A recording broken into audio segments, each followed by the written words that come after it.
Assalamualaikum warahmatullahi wabarakatuh. Shalom, Om Swastiastu, Namo Buddhaya, Salam Kebajikan Rahayu.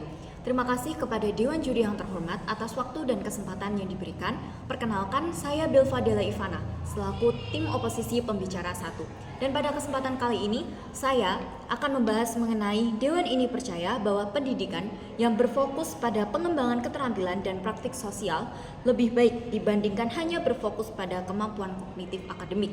Sebelumnya saya akan menjelaskan terlebih dahulu apa maksud dari pendidikan keterampilan dan praktik sosial dan juga kemampuan kognitif akademik. Pendidikan keterampilan dan praktik sosial meliputi kerjasama, kemampuan penyelesaian konflik, pemecahan masalah, kepemimpinan yang efektif, dan pendidikan moral. Sedangkan kemampuan kognitif akademik merupakan tingkatan pengetahuan terhadap sesuatu materi yang diberikan.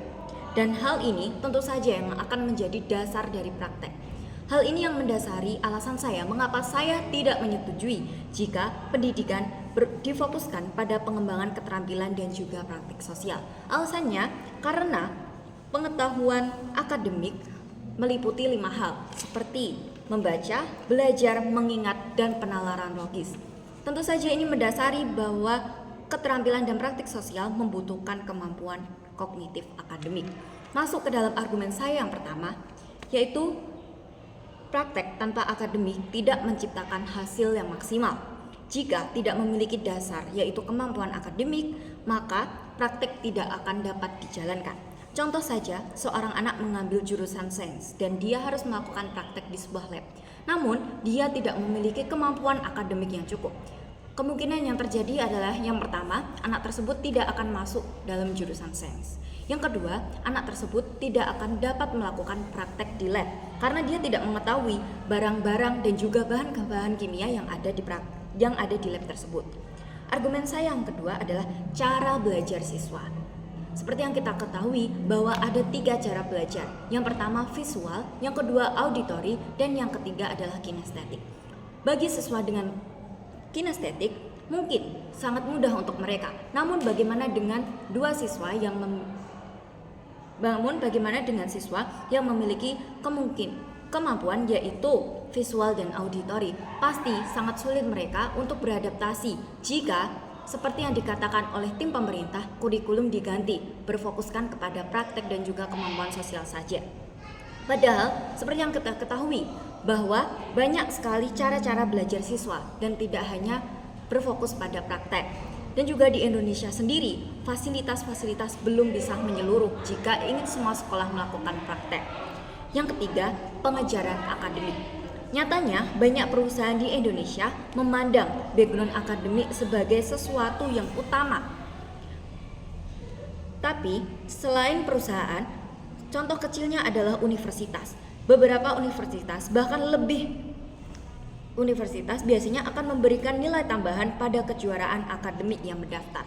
Jika kemampuan akademik bukan salah sesuatu yang penting, maka mengapa universitas memberikan kuota khusus kepada para siswa-siswa tersebut?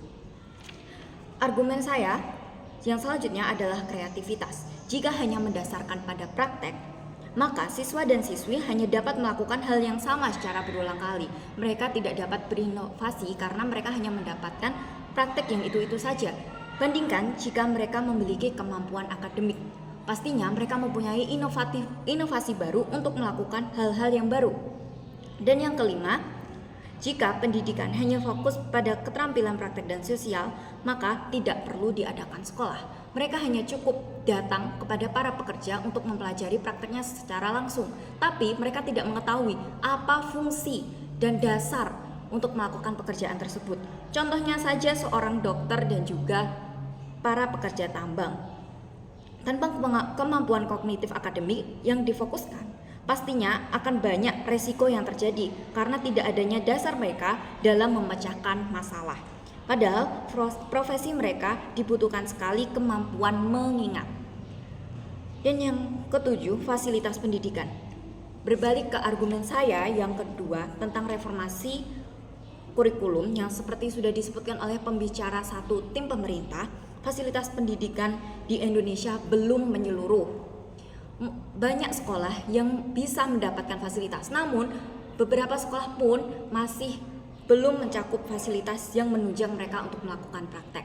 Mereka hanya dapat belajar, dan belajar ini termasuk kemampuan akademik. Mereka dapat mengembangkan prakteknya ketika mereka dapat bekerja seperti magang contohnya.